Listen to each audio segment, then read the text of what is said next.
New Zealand taking on Japan in women's Pool B action. One of these teams will also go through to the semi-final.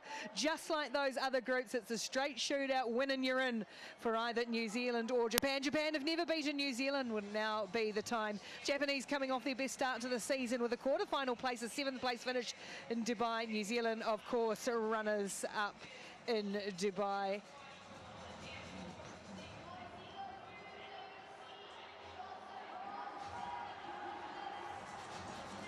New Zealand, impressive winners in their first hit out, beating China, while Japan also beat China, and without some of their regular names like Yumi Hirano, like Wakabahara, the likes of Segusa really stepping up, Yoshino as well. In New Zealand, oh, Layla Arison, they've got plenty of strike weapons across the board, even without the out-and-out pace of Michaela Blythe this weekend. Yeah, absolutely. Came out in that first game against China, showed exactly how dangerous they can be.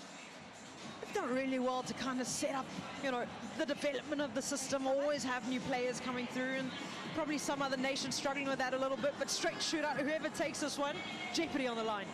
Akasuka Ijima follows the Japanese wherever they go, and she always just hauls in another few supporters for the Japanese women.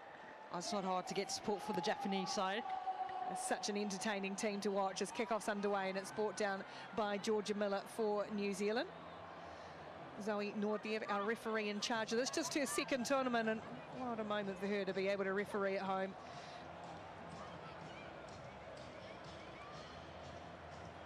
Felix Hotham likes that little ghost across field, and then New Zealand will switch the point of attack with Reese Podilane looking to manipulate that space and create on the outside edge for the power runners, the flyers. Faliafunga gets the offload away for Hirani, who again is able to soar a ball back in field for Miller. Support play from New Zealand is excellent, and Miller, as always, so hard to drag down. Faliafunga looks to recycle instead. Hirani goes, and it's there for Dice Faliafunga to get her second try of the weekend. They just always make it look like there are more meters on the field and more space on a rugby field than the normal sides. Keeps ball alive, looks for the offloads and contact, acceleration into space. The defense of the Japanese just can't keep up with what the Black Ferns are doing at the moment. Finding each other, good understanding and awareness of space. Faliafunga picks the ball up and then realizes she's got the strength and the power to get past the Japanese defender. They don't take long to get into the work, do they? Fast start for New Zealand, although the conversion away, 5 points to 0. Faliafunga on the score sheet. Podilane sends us down towards the 22 for Japan to collect and start to build from their own territory. But instead they'll concede the penalty. Hirani was just all over that, the New Zealand captain, and away she goes. Dishes off for Faliafunga, steaming down that right edge again. And it's 2 quick scores for New Zealand and Dice Faliafunga. Yeah, that's just making good use of opportunity created, also making good use of pure skill and power. Hirani showing exactly why she is the leader that she is. Gets the steal, has Faliafunga on the outside. Just not able to keep up the Japanese defense at the moment. They're kind of a bit scattered, a bit all over the place, not really connected in defense as much as you would want them to be. Posted a beautiful photo the other day, Dice Faliafunga with her partner Soni Ngashu, the two of them standing on the sideline in Dubai. A message to their twin boys to dream big, and it's quite remarkable, isn't it? 2 young athletes with their wee boys at home playing like this for their country. Mai Otani goes charging hard onto the ball as she always does for Japan. Now a little bit of room up the middle for Sayukusa, who's been really good for Japan the last 2 weeks, and then ghosting around the outside of the New Zealand defence. Stood up the Black Ferns, and Japan will cut them open to go in under the post. Hana Nagata. Oh, Hana Nagata. 11 all-time tries in her entire career. They're so quick, they're so nippy. The Japanese attack, they come on these strong lines where they try and just change the angle of attack. They keep ball in 2 hands, but that's just recognition of space, realizing that Reese Parry Lane had stayed on her mark. She was kind of flat-footed in defence, not on the toes, not ready and awake. Speed on the outside. Conversion's a shocker. Unfortunately for Japan from in front, so it's 10 points to 5. Tell us how you really feel, Rex. And sugarcoat some things. Miller brings it down. Just close that gap though, Japan getting into this game after it was all New Zealand really in those opening 3 minutes. Now Felix Hotham for Hirini. So much time. Miller with a little juggle.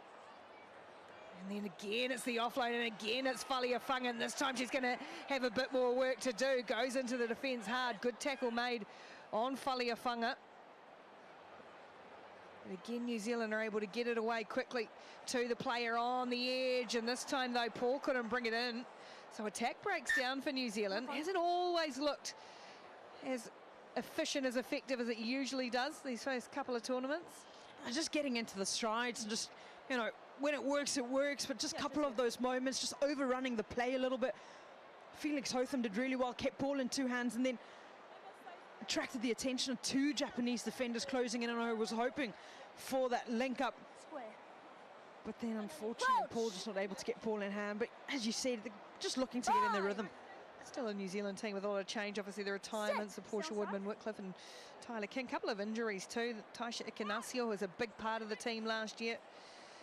Sheree Kaka obviously still out as well. Stacey Waka to come back in.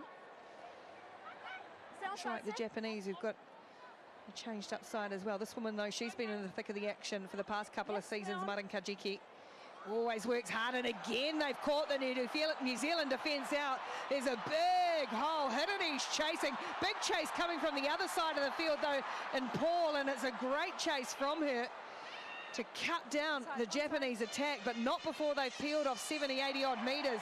Here comes Japan again. Ball back in field. It's just stopped as Sujiasaki. Gusa, who'd made the big charge up the middle before being mowed down by Paul. Kajiki tried to force it, and it's landed for Hirini. So attackers snuffed out.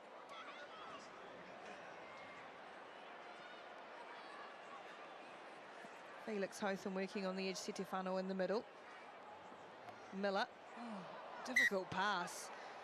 It was a bit of a bullet. A few hands on hips from New Zealand as well. Yeah, but it almost just looks like they were trying to overplay in the wrong areas of the field. This is the breakaway.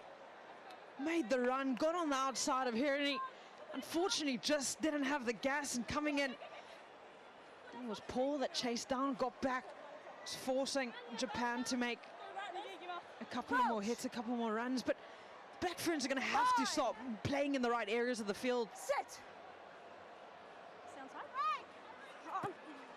Oh, ball's come out for Japan, taking the referee. It's just stopped the momentum ever so slightly. Slow possession allows New Zealand's defence to fan out, but again Japan have stood them up. Once again, a little bit of footwork from Hanoko Utsumi, and Japan's all square with a chance to go in front. Step in a matchbox. Hanako Utsumi. It's just the quick feet and small spaces that manages to exactly why they're able to beat the big players. This time the conversion's good to put them in front. Watch Utsumi, she lines her up, gets on the outside of Risipari Lane. She makes her sit, and because she's gone to sit, that's why she can step off that right leg and also just use the ball as a bit of deception, and then a try. Well, it's Japan who's in front of New Zealand at halftime, 12 points to 10.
players ready to get straight back into the action. It's Japan leading New Zealand 12 points to 10. Winner goes through to a semi-final.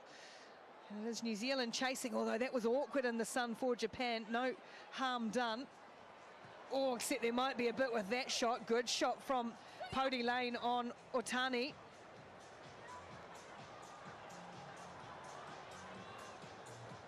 Japan, they're going 10-0 down, scoring right before half-time, but they've lost possession here and a chance for New Zealand to be the first to strike after half-time. Here's Miller, and that's the angle that she likes, and then we'll have the offload for Hirini. That's vintage Georgia Miller with Hirini up route one to put New Zealand back in front. Oh, it's classic. Classic Georgia Miller.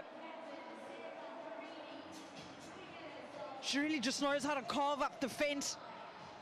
Gets the ball on the outside, stays on the outside shoulder, makes the defender turn. As soon as she saw the defender turn the shoulder, she knew she could accelerate into space. And Hirini with the support line of dreams. Pody Lane knocks over the conversion. It's New Zealand who take the advantage again. 17 points to 12. It would have probably been a really hard chat at half time as well. Corey Sweeney had some words to say. Restart is shallow, just goes the 10 metres and lands neatly for Kelsey Tinetti. Hirini, eventually someone will pick it up for someone, and Japan going to blow over the top here of New Zealand, and the Kiwis will concede the penalty. Really smart, really smart by Kajiki. She just stood over, as she blew over, she stood over the ball, realized that the ball was still going to be in the ruck. Really tempting for the Black Ferns to try and get a hand on it. Knew she could potentially milk the penalty, which she did. Subs. Japan 2. Looks like Segusa is going to be making her way off the park. Just one of the more experienced Japanese players. Chiaki Segusa scored 4 tries in Dubai last week. Seiki Ohashi, the newer players. This woman here, Marin Kajiki, in the multicoloured headgear. What a workhorse she is. Super disciplined, tough as nails in the self-defense force in Japan, the military.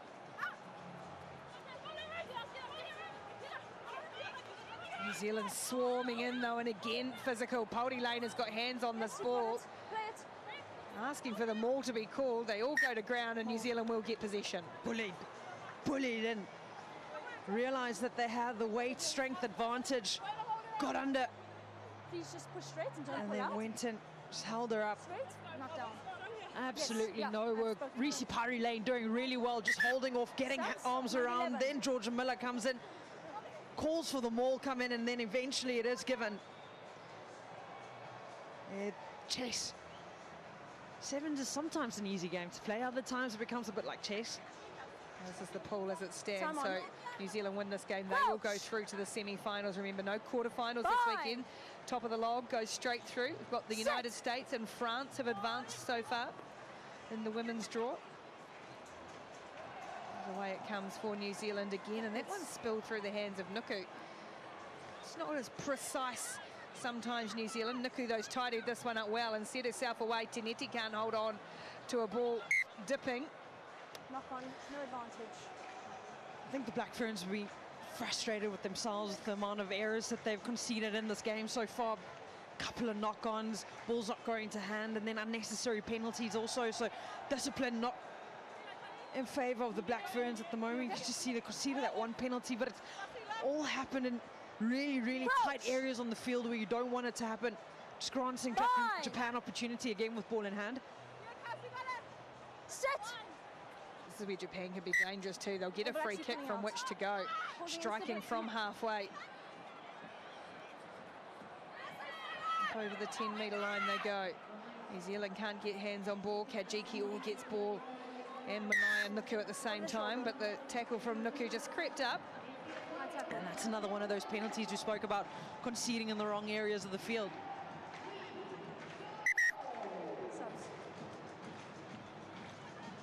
You just see how Japan are trying to kind of slow things down, play at their own pace, because oftentimes when kind of the bigger teams are playing against those that are on the low, on the log, you know, you often want to try and play to the style of the other side, but you can actually frustrate a team by slowing the game down, taking matters into your own hands, and then being the conductor of the game and what you want. Just relax, just relax. Just keep your The mind. winner Okay, of this just keep game your mind. will play France in the semi-finals. As Zoe Nord is getting plenty of advice as the scrum sets to be fed by Hana Nagata. Set. Away it comes for Japan. Again, and a little change of tactic this time, little chip kick over the top for Mayotani. Ball sits up beautifully. Felix Hotham back in defence for New Zealand in the nick of time, but Japan on the front foot. New Zealand trying to be rugged to win back possession, can't do so though.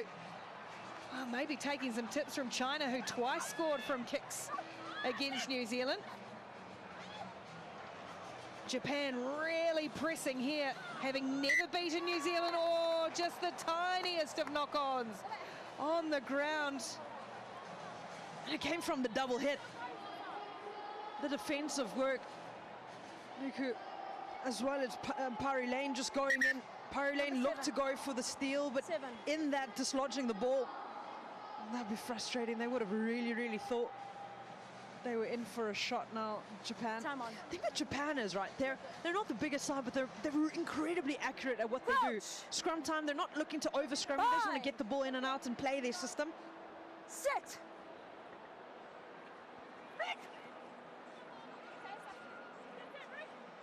New Zealand trying to give themselves a bit of breathing room if they can go upfield here. Pauri Lane for Hirani. And now Miller, a little bit of space on the edge for Tenetti, going to try and take them on around the outside. That is a great tackle though. Miller's there in support for New Zealand. She's looking for some too. It's Tenetti again with the double effort, powering those legs. She's really tough, but a real engine, Kelsey Tenetti. Now Pauri Lane for New Zealand. Nuku and Paul.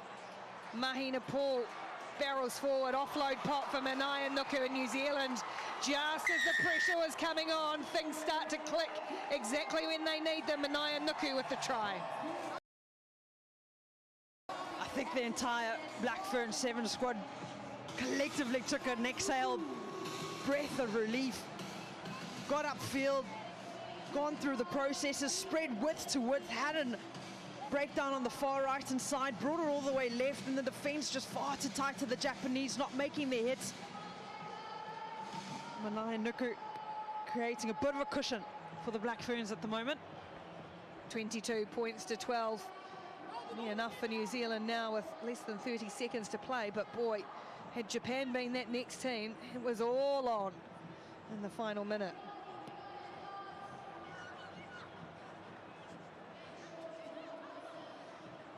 Japan will still want to try and get a point out of this, a bonus point at the least, another try.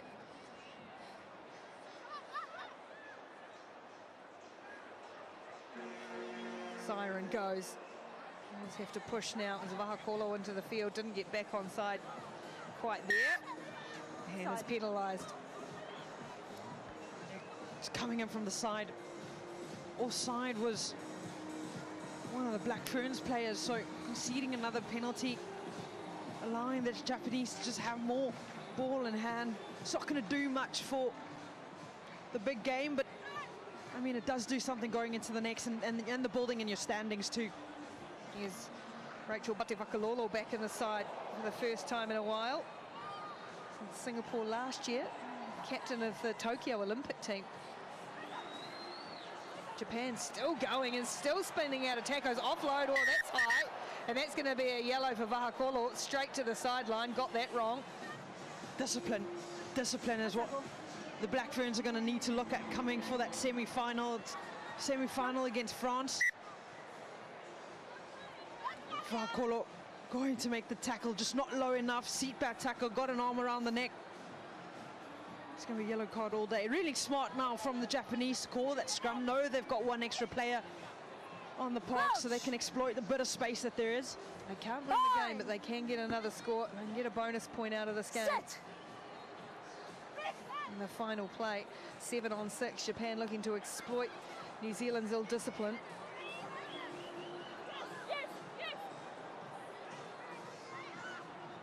Pati Vakalola working in the midfield for Japan. Bounces kind enough, sitting up, and on the wraparound, the fingertip control wasn't there just when they needed it. Well, it's hardly vintage from New Zealand, but take the win and get on through to the semi-finals. Japan throwing plenty at them, but it's New Zealand who take it 22 points to 12.